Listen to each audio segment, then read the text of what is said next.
கர்த்தர் உன்னை தினமும் தேடி வருகிறார் என்ற தலைப்பில் நாம் அதிகமாக தியானித்து வருகிறோம். இன்று கர்த்தருடைய வார்த்தை தியானிப்போம். ஒவ்வொரு நாளும் நம்முடைய வாழ்க்கையிலே கர்த்தர் நம்மை தேடி வந்து நம்முடைய வாழ்க்கையை அழகாக நடத்தி கொண்டிருக்கிறார். நாம் ஒவ்வொரு நாளும் அறிந்து கொண்டிருக்கிறோம். தேவனுடைய வார்த்தையை நாம் கேட்கும் பொழுது கர்த்தர் என்னை தினமும் தேடி வந்து என்னுடைய வாழ்க்கைக்கு தேவையான அனைத்தையும் தந்திருக்கிறார் என்று நாம் மனதார நம்புகிறோம். அதைத்தான் நாம் தொடர்ந்து அவருடைய வார்த்தையை கொண்டு நாம் வாழ்கிறோம். ஆகையால் ஒவ்வொரு நாளும் நம்முடைய உள்ளம் பாருங்க, சூழ்நிலைக்கு தகுந்தாப்புல நம்முடைய எண்ணங்கள் மாறுகிறது. ஆகையால் சில நேரங்களில் நம்மை தேவனுக்கு வார்த்தைக்கு கனம் பண்ணாமல் வேற எங்கேயோ போகக்கூடிய ஒரு வாய்ப்புகள் வரலாம். அதனால் நம்ம என்ன பண்ணணும்னா, அந்த நேரத்தில் தான் நம்முடைய உள்ளத்தை தளர விடக்கூடாது. அந்த நேரத்தில் தான் கர்த்தருடைய வார்த்தை சொல்லணும். கர்த்தாவே, நீர் எனக்குள்ளே இருக்கிறீர். எத்தனை பிரச்சனைகள் வந்தாலும் அதையெல்லாம் நீக்கிறவர் நீர் எனக்குள்ளே இருக்கிறீர் அப்படின்னு சொல்லணும். இல்லை அது அப்படி தான் நடக்க போகுது, இப்படி தான் நடக்கும் அப்படி சொல்லக்கூடாது. எதுதான் சூழ்நிலையில் நமக்கு ஒன்று காட்டும், ஆனால் அதையெல்லாம் நீக்கி என் தேவன் நீர் எனக்கு இந்த மாதிரி ஒரு காரியத்தை நீர் நடத்தி தருகிறவருக்காக உமக்கு கொடான கோடி ஸ்தோத்திரம் அப்பா. இந்த நாள் உம்முடைய கிருபையினால் நீர் என்னை நடத்தி கொண்டிருக்கிறீர் என்று ஒவ்வொரு நாளும் நீங்கள் நேசிக்கும் பொழுது உங்களுடைய உள்ளம் சந்தோஷப்படும். இப்படித்தான் கர்த்தர் உங்களை தினமும் வந்து உங்களுடைய உள்ளத்திலே அவர் தொடுகிறார். சூழ்நிலைக்கு மத்தியிலேயும் என்னை நேசிக்க ஒரு தூண்டுதலை அவர் கொடுக்கிறார். பாருங்கள், எல்லா மனிதர்களுக்கும் எல்லாருக்கும் உண்டு. அதாவது ஊழியக்காரங்களுக்கு யாருனாலும் இருக்கட்டும், எல்லாருக்குமே இந்த சூழ்நிலைக்கு தகுந்தால சில நேரங்களில் இப்படி இருக்குமோ அப்படின்னு அந்த நேரத்தில் தான் இந்த பிசாசானவங்க என்ன பண்ணால் சூழ்நிலையில் வச்சு அப்படி பண்ணுவோம். ஆனால் அந்த நேரத்தில் கர்த்தருடைய வார்த்தை நாம் சொல்லும் பொழுது பரிசுத்த ஆவியானவர் அந்த நேரத்தில் தான் தேவன் அதை எதிர்பார்க்கிறார். என் பிள்ளை உள்ளுக்குள்ளே அந்த வார்த்தையை வைத்திருக்கிறானா, அப்பொழுது தான் நான் அவனை தினமும் தேடி வந்து எப்படி வார்த்தை கொண்டு தான் நான் தினமும் அவனை கையாள் கொண்டிருக்கேன். அதனால் ஒவ்வொரு நாளும் வார்த்தையை நீங்கள் பேசணும். அந்த மாதிரி வார்த்தைகளை பேசும்போது உங்களுடைய உள்ளம், உங்களுடைய குடும்பங்கள் எல்லாமே மகிழ்ச்சியாக இருக்கும். இன்று அவருடைய வார்த்தையை நாம் பார்ப்போம். பாருங்க, கீழ்ப்படுத்துகிறவர் நம்முடைய வாழ்க்கையிலே நமக்காக நிறைய விஷயங்களை நமக்காக கீழ்ப்படுத்தியிருக்கிறார். பாருங்கள், இந்த பூமியில் உள்ளதெல்லாம் பாருங்கள், பல்கி பெருகி நிரப்பி அதெல்லாம் நீங்கள் கீழ்ப்படுத்தி கொள்ளுங்கள் என்று கொடுத்தார் தேவன். அப்படி தானே? இப்படி உங்களுக்கு கீழாக, அதாவது நீங்கள் தான் தலைமைத்துவ மேலாக இருந்து நீங்கள் அவர்களை கீழ்ப்படுத்த, அதாவது அவங்களே நீங்கள் வேலை செய்கிற அளவுக்கு, அதாவது நீங்கள் உயர்ந்த ஸ்தானத்தில் இருக்க வேண்டும் என்று தான் அவருடைய விருப்பம், சித்தம். பாருங்கள், அவர் உங்களை சிறப்பாக வைக்க, அவருடைய நோக்கமே உங்களை ஐஸ்வர்யனாக வைக்க, உங்களுக்கு எல்லா விதமான காரியங்களை அவர் உங்களுக்கு காட்டு. எப்படி நீங்கள் தேவனுடைய வார்த்தையில் இருக்கும் பொழுது இந்த மாதிரி வார்த்தைகள் வருகிறது பாருங்கள். ஜனங்களை தமக்கு வசப்படுத்தி ஜாதிகளை நம்முடைய பாதங்களுக்கு கீழ்ப்படுத்துவார். பாருங்கள், ஜனங்களை வசைப்படுத்தி, அதாவது ஜனங்கள் மக்களுக்கு ஒவ்வொரு நாளும் இந்த மாதிரி ஆட்கள், அதாவது நமக்கு விரோதமாக எழும்புறவர்களே நமக்கு வசப்படுத்துகிறார் தேவன். ஏனென்றால் அவர்களே நன்மை செய்ய அளவுக்கு, ஏன்னா உங்களுடைய அன்பான குணம், உங்களுடைய எண்ணங்கள், உங்களுடைய பேச்சுகள் இதெல்லாம் தேவனிடத்திலிருந்து நீங்கள் கற்றுக்கொண்டிருக்கீங்க.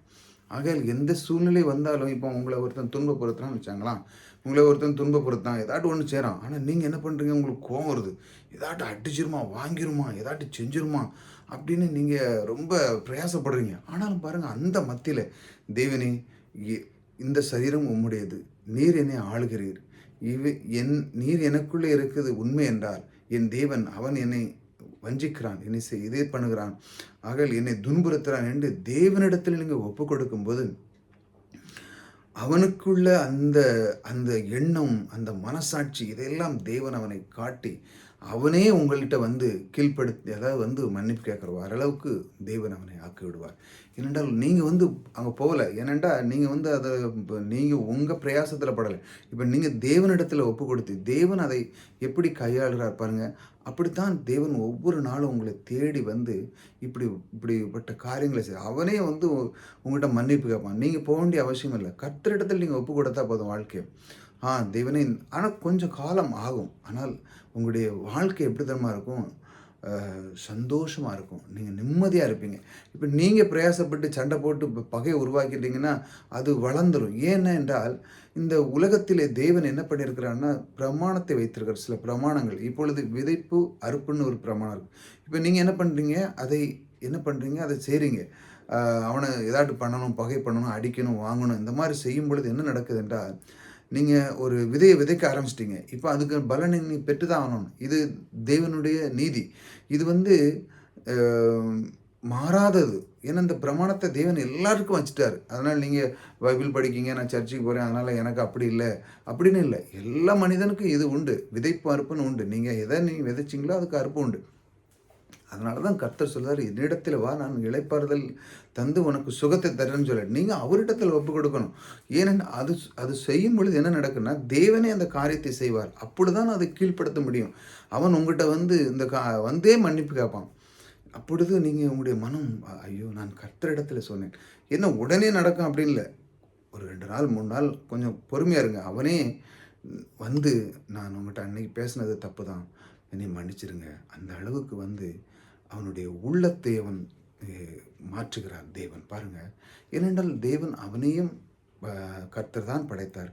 எப்படி மனிதனுக்குள்ளே அந்த அன்பை செலுத்த வேண்டும், எப்படி அன்பாக இருக்க வேண்டும் என்று அவனுக்கும் கற்றுக் கொடுக்கிறார். இப்படித்தான் ஒவ்வொரு நாளும் கர்த்தர் உங்களை தினமும் தேடி வந்து இந்த மாதிரி வார்த்தைகளை கொடுக்கிறார்.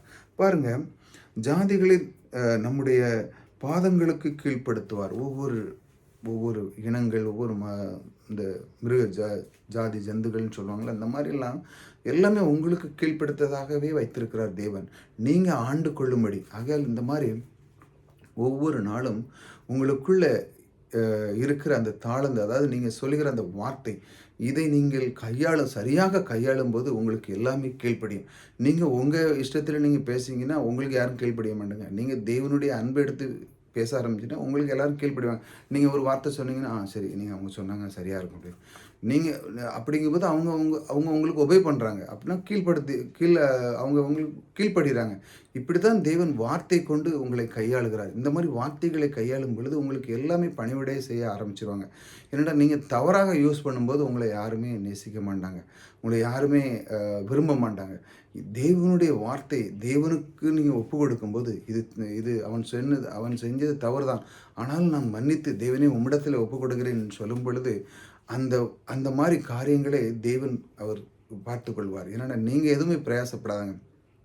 அந்த இடத்துல கோபம் கொண்டு அடிக்கிறது, வாங்கிறது, வெட்டுறது, இந்த மாதிரி விட்டு தேவனுக்குள்ளே வரும்போது, தேவனுடைய அன்பை நீங்கள் அறிந்து கொள்ளும்போது உங்களுடைய வாழ்க்கையில் சந்தோஷம், மகிழ்ச்சி வந்து நிறவும். இப்படித்தான் கர்த்தர் உங்களை தினமும் வந்து உங்களை வழிநடத்துகிறார். இதை நீங்கள் அறிந்து கொள்ளும்போது உங்களுடைய உள்ளம் மகிழ்ச்சியாக இருக்கும், சந்தோஷமாக இருக்கும். தொடர்ந்து கர்த்தர் உங்களை எப்படி தேடி வந்து உங்களுடைய வார்த்தை கொடுக்கிறார் என்று நாம் தொடர்ந்து கேட்போம். கர்த்தர் உங்களோடு கூட இருக்கிறார். கர்த்தர் உங்களை ஆசீர்வதிப்பார்.